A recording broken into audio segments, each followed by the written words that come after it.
आज इस वीडियो में हम आपको बताएंगे धर्मस्थल के असली दानव के बारे में।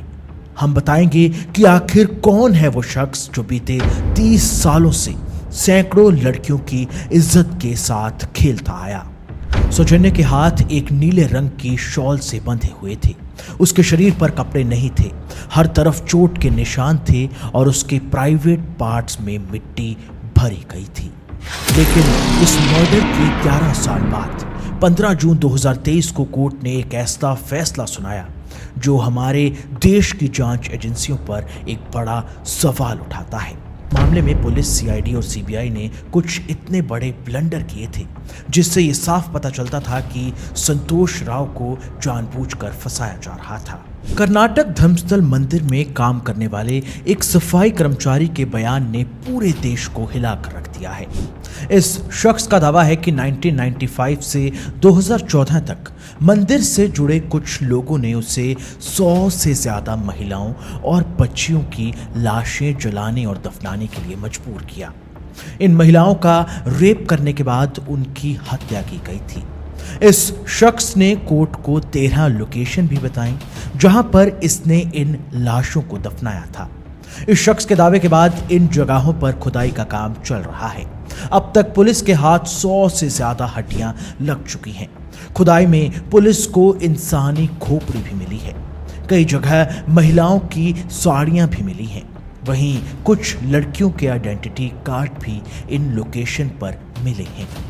मामले में जांच अभी भी जारी है, लेकिन अब तक मिले सबूतों से एक बात तो पक्की है कि धर्मस्थल में पिछले 30 सालों से कुछ गड़बड़ तो जरूर चल रही थी। आखिर कैसे 30 सालों से धर्मस्थल से 400 से ज्यादा लड़कियां गायब हो गईं? आखिर इस सब के पीछे है कौन? कौन है वो शख्स जो बीते कई सालों से धर्मस्थल जैसी पवित्र जगह पर आतंक फैला रहा है? आज इस वीडियो में हम आपको बताएंगे धर्मस्थल के असली दानव के बारे में। हम बताएंगे कि आखिर कौन है वो शख्स जो बीते 30 सालों से सैकड़ों लड़कियों की इज्जत के साथ खेलता आया। लेकिन इस शख्स के बारे में जानने के लिए हमें 2012 के सौजन्य केस को एक बार फिर खोलना पड़ेगा। 9 अक्टूबर 2012 17 साल की सौजन्य आम दिनों की तरह ही सुबह 7:30 बजे घर से कॉलेज के लिए निकली। उस दिन वो कॉलेज के लिए ज़रा लेट हो गई थी, इसलिए बिना नाश्ता किए ही वो घर से निकल गई। उसने टिफ़िन भी नहीं लिया और माँ से कहा कि वो कॉलेज से घर लौटकर ही लंच करेगी। लेकिन कोई नहीं जानता था कि सौजन्य घर कभी लौटेगी ही नहीं। सौजन्य उजरे के एसडीएम कॉलेज में पढ़ती थी। दोपहर के करीब 3:45 पर वो कॉलेज से बस पकड़कर निकली थी। बस में उसके साथ कॉलेज के दोस्त और टीचर्स भी मौजूद थे। करीब 4 बजे बस ने सौजन्य को नेत्रावती बस स्टॉप पर उतारा। सौजन्य का घर यहाँ से 20 मिनट के वॉकिंग डिस्टेंस पर था। रोज की तरह ही वो पैदल ही घर की ओर चल पड़ी। करीब 4:15 पर रास्ते में सौजन्य को उसके मामा भी मिले। उन्होंने सौजन्य से कुछ बातचीत की और वो आगे बढ़ गए। यही वो आखिरी टाइम था जब सौजन्य को जिंदा देखा गया था। शाम के 7:30 बज गए थे। बाहर जोरदार बारिश हो रही थी और सौजन्य अब तक घर नहीं पहुंची थी। पहले माता पिता को लगा कि शायद वो किसी दोस्त के घर रुक गई होगी, लेकिन माँ ने दोस्तों को कॉल किया तो पता चला कि बस ने तो उसे टाइम पर ही उतार दिया था। अब घर वाले परेशान होने लगे।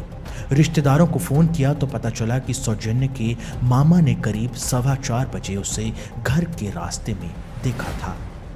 रात होते होते सौजन्य के गायब होने की खबर पूरे गांव में फैल चुकी थी। इसी कारण से अब पूरा गांव उसे सड़कों पर ढूंढने लग गया। जब कोई भी सबूत नहीं मिला तो करीब रात के 11 बजे सौजन्य के पिता बेलथागंडी पुलिस स्टेशन रिपोर्ट लिखवाने पहुंचे। पुलिस ने रिपोर्ट तो लिख ली, मगर कहा कि वो जांच गुमशुदगी के 24 घंटे बाद ही शुरू करेंगे। अगले दिन 10 अक्टूबर 2012 की सुबह 8 बजे कुछ गांव वालों ने पास ही के जंगल में पेड़ के पास एक लाश देखी। ये लाश सौजन्य की थी। सौजन्य के हाथ एक नीले रंग की शॉल से बंधे हुए थे। उसके शरीर पर कपड़े नहीं थे, हर तरफ चोट के निशान थे और उसके प्राइवेट पार्ट्स में मिट्टी भरी गई थी। सौजन्य के साथ हुई बेरहमी देख पूरे गांव का खून खौल उठा। हर कोई बस इंसाफ चाहता था। गांव वाले पुलिस पर भी प्रेशर बनाने लगे। ऐसे में पुलिस ने भी अब इस केस में जांच तेज कर दी। सौजन्य की लाश मिलने के 2 दिन बाद यानी 12 अक्टूबर 2012 के दिन 5 लोग संतोष राव नाम के एक शख्स को पुलिस स्टेशन लेकर आए। ये 5 लोग धर्मस्थल मंदिर के ट्रस्ट से जुड़े हुए थे। इन लोगों ने बताया कि उन्होंने संतोष को मंदिर के पास ही बाहुबली स्टैचू के पास से पकड़ा है। उन्होंने बताया कि जब हमने संतोष से पूछा कि वो कौन है और वो यहाँ क्या कर रहा है तो वो भागने लग गया। इसके बाद हमने उसे पकड़कर पीटा और तभी उसने सौजन्य का मर्डर करने की बात कबूल कर ली। हैरान करने वाली बात यह थी कि पुलिस ने बिना कोई खास जांच किए इन 5 लोगों के बयान पर ही संतोष को इस केस में आरोपी मान लिया। लेकिन देखने में सीधा सा लगने वाला ये केस दरअसल इतना पेचीदा है कि आज तक सौजन्य के असली कातिल को पकड़ा नहीं जा सका। इस केस में पहले पुलिस ने जांच की, फिर सीआईडी को ये मामला सौंपा गया और अंत में सीबीआई ने इस केस को इन्वेस्टिगेट किया। पुलिस के साथ साथ देश की टॉप 2 एजेंसीज ने भी इस केस में संतोष राव को ही आरोपी माना। लेकिन इस मर्डर के 11 साल बाद 15 जून 2023 को कोर्ट ने एक ऐसा फैसला सुनाया जो हमारे देश की जांच एजेंसियों पर एक बड़ा सवाल उठाता है। कोर्ट ने संतोष राव के खिलाफ कोई भी ठोस सबूत ना होने के कारण उसे रिहा कर दिया। एक बेगुनाह 11 साल तक जेल में सड़ता रहा, एक ऐसे मर्डर के लिए जो उसने कभी किया ही नहीं था। दरअसल इस मामले में पुलिस, सीआईडी और सीबीआई ने कुछ इतने बड़े ब्लंडर किए थे जिससे ये साफ पता चलता था कि संतोष राव को जानबूझकर फंसाया जा रहा था। आइए हम आपको 10 एविडेंसेस से समझाते हैं कि कैसे इस केस में असली कातिल को बचाया गया।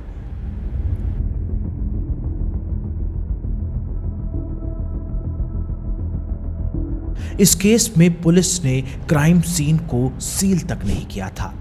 क्राइम सीन से खून के निशान, पास की मिट्टी से कातिल के सबूत, यहाँ तक कि सौजन्य के बैग और किताबों से कातिल के फिंगरप्रिंट मिल सकते थे, लेकिन पुलिस ने उन्हें इग्नोर किया। 10 अक्टूबर के दिन जब सौजन्य की लाश मिली तब काफ़ी बारिश भी हो रही थी। ऐसे में आसपास कातिल के फुटप्रिंट जैसे कई सबूत भी मिल सकते थे।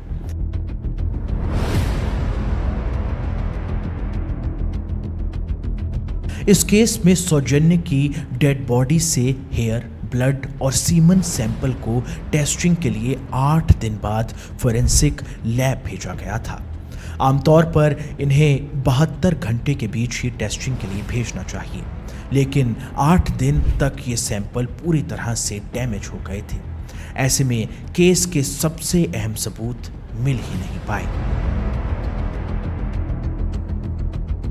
पुलिस ने बताया था कि संतोष के शरीर पर कई घाव के निशान थे जो कि रेप करने के दौरान उसे लगे थे, लेकिन संतोष के टेस्ट से सौजन्य के नाखूनों के निशान मैच ही नहीं हुए। यहाँ तक कि टेस्ट में पता चला कि ये निशान किसी मेल के नाखूनों के हैं। 9 अक्टूबर के दिन जब सौजन्य बस से उतरने के बाद पैदल घर आ रही थी तो रास्ते में एक अस्पताल भी था, लेकिन ना तो पुलिस, ना सीआईडी और ना ही सीबीआई ने इस अस्पताल की सीसीटीवी फुटेज चेक की। बस स्टॉप पर भी कैमरे लगे हुए थे, लेकिन उन्हें भी चेक नहीं किया गया। पुलिस ने जांच में बताया कि संतोष को अरेस्ट करने के बाद उन्होंने उसकी बताई जगह से सौजन्य के अंडरगारमेंट्स रिकवर किए थे, लेकिन सौजन्य की मां ने यह खुलासा किया कि जो अंडरगारमेंट्स पुलिस ने रिकवरी के तौर पर पेश किए हैं, दरअसल वो अंडरगारमेंट्स पुलिस सौजन्य के घर से लेकर गई थी। यानी जो कपड़े सौजन्य ने हादसे के समय पहने थे वो आज तक पुलिस ने बरामद ही नहीं किए हैं। एक चौकीदार रवि पुजारी ने दावा किया था कि उसने सौजन्य को 4 लोगों के साथ जाते हुए देखा था, लेकिन पुलिस ने उसका बयान कभी रिकॉर्ड ही नहीं किया। इसके अलावा सौजन्य की एक दोस्त जो घटना के दिन उसके साथ बस में थी, उसके बयान भी नहीं लिए गए थे। पुलिस, सीआईडी और सीबीआई ने दावा किया था कि संतोष राव ने ही बलात्कार किया है, लेकिन उसका डीएनए या कोई भी बायोलॉजिकल एविडेंस सौजन्य के शरीर या कपड़ों से मिला ही नहीं था।